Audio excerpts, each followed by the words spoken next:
날마다 말씀과 동행하는 동행 묵상입니다. 26년 1월 27일 화요일이고요. 창세기 19장 12절에서 23절 머뭇거릴 일이 따로 있지라고 하는 제목입니다. 사람이 머뭇거릴 일이 있고 머뭇거리지 말아야 할 일이 있습니다. 영적인 결단, 하나님 앞에 나아가는 일, 다시 예배의 자리로 돌아가는 일, 죄의 자리에서 떠나는 일은 절대 머뭇거리면 안 됩니다. 머뭇거리면 머뭇거릴수록 손해이기 때문입니다. 아니, 손해를 넘어 구원, 즉 생명의 위협이 오게 됩니다. 반면 머뭇거려야 할 일은 무엇일까요? 그것은 죄 앞에서입니다. 되도록 최대한 멀리 가셔야 됩니다. 어, 죄를 무서워하셔야 됩니다. 욕심과 정욕과 관련된 일을 머뭇거리셔야 됩니다. 나아가 꼭 필요하지 않은 세상 것들 앞에서는 머뭇거림이 있어야 합니다. 여러분은 어떠십니까? 어떤 것에 머뭇거리시고 어떤 것에 머뭇거리지 않으십니까? 심판을 예고받은 소돔 땅 앞에서 롯과 롯의 가족들은 답답하리 많지 머뭇거리고 있는 안타까운 모습을 보여주고 있습니다.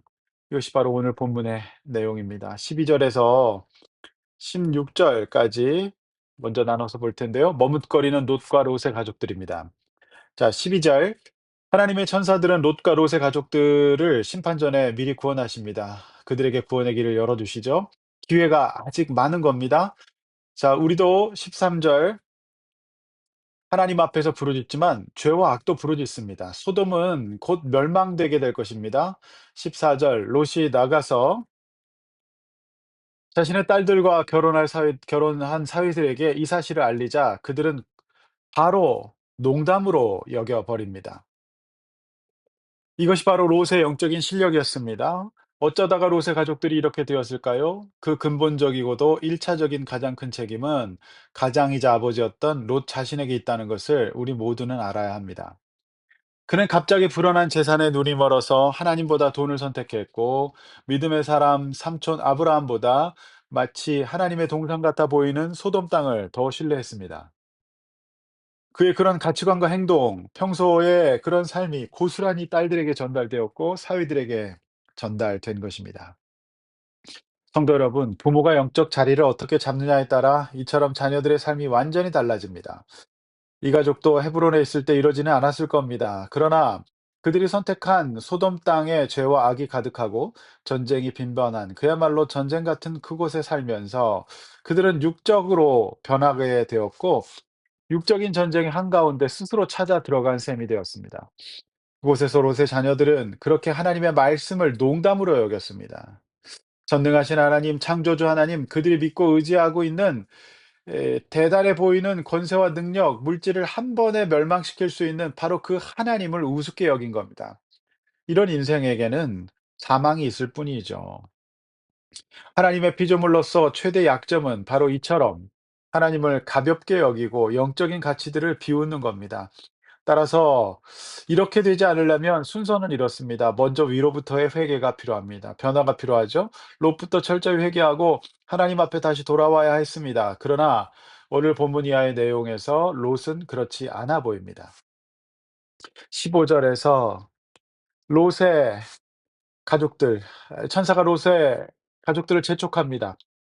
이 말은 롯이 지금 머뭇거리고 있다는 말이죠. 하나님의 천사들은 그와 그의 가족들의 멸망을 걱정해 줍니다. 16절. 그러나 롯은 지체합니다. 이 말씀 너무 안타깝죠. 아니, 절망적이기까지 합니다. 일이 이 지경에 이를 때까지 그는 아직도 멸망해 버릴 한순간에 잿더미가 되어 버릴 소돔에 대한 그 우상에 대한 미련을 아직도 버리고 있지 못했던 겁니다. 롯이 지체함에 너무너무 안타까운 말씀이죠. 여호와께서 그에게 자비를 더하셨습니다. 아직은 하나님의 자비가 이 가정에 작동하고 있습니다. 그러므로 더 늦기 전에 이제라도 제발 정신을 차리고 우리 주님 앞에 나와야 합니다. 영적으로 강한 각성을 하고 돌아와야 회복할 수 있는 것이죠. 성도 여러분, 요즘 아닌 줄 알면서 계속해서 떠나지 못하고 변하지 못하고 도움이 안 되는 줄 알면서 미련을 버리지 못하는 내 안의 소돔은 무엇입니까? 각자 하나님 앞에서 돌아보시기를 바랍니다. 서두르십시오. 영적인 구원의 기회가 얼마 남지 않았습니다. 17절에서 22절 믿음이 없어 두려워하는 롯을 볼 수 있습니다. 17절 말씀. 하나님의 천사들은 롯의 가족들을 밖으로 이끌어내 주십니다. 성도 여러분, 내가 스스로 결단하고 소돔에서 떠날 자신이 없거든. 여러분에게 보내신 하나님의 사람들의 손길을 뿌리치지 마십시오. 그 손길이라도 붙잡으십시오. 적극적으로 순종하면 좋겠지만 소극적으로라도 하나님의 사람들의 도우심을 받아 이끌려 가십시오. 그런데 이마저 거부한다면 답이 없는 거죠. 하나님의 말씀과 공동체의 권면을 받아서 이끌려 가 보십시오. 그 길이 살 길일지도 모르지 않습니까? 여러분에게 보내주신 천사는 누구일까요? 잘 한번 돌아보시기를 바랍니다. 자, 18절 19절은 롯은 믿음이 없어 두려운 나머지 그 도망하여 산까지 갈 수가 없다. 내가 그 힘이 없다. 그러니까 죽을까 두렵다고 말합니다. 그래서 20절 저 성읍은 일단은 도망가기 쉬우니까 그 성으로 피할 수 있게 해 달라고 말합니다. 자, 그 많은 시간 허비하고 지체하던 그가 하는 말은 참 염치가 없지요. 그러나 21절 하나님은 그의 연약함마저 품어 주십니다. 22절 어 하나님은 "그리로라도 속히 들어가라. 내가 거기 가기 전까지는 아무 일도 할 수 없다."라고 말씀하십니다. 23절 롯이 소 아래 들어가자 심판의 해가 뜹니다. 성도 여러분, 하나님이 왜 이처럼 롯에게 무한한 자비와 용서와 사랑을 베풀어 주실까요?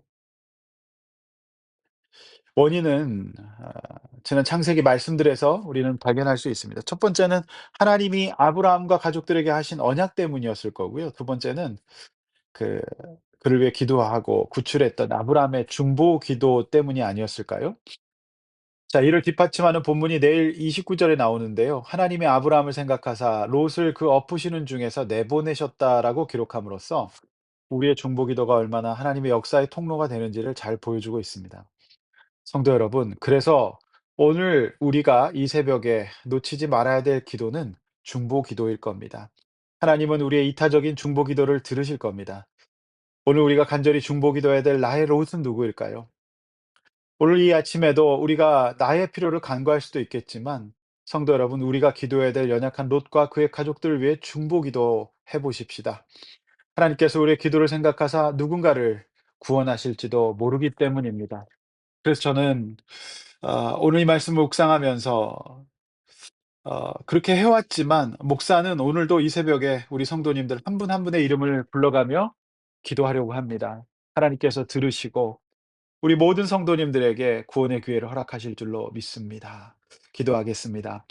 하나님 감사합니다. 지체하는 롯의 모습 담지 않게 하여 주시고 하나님 아버지 지체할 것과 지체하지 않아야 할 것들 구별하게 하여 주시옵소서. 또한 하나님 아버지 오늘도 이 아침에 우리 지체들 위하여 우리 공동체를 위하여 중보합니다. 하나님 우리를 구원하여 주시고 우리의 기도 응답하사 우리의 기도를 생각하사 구원하여 주시옵소서. 예수님의 이름으로 기도하옵나이다. 아멘.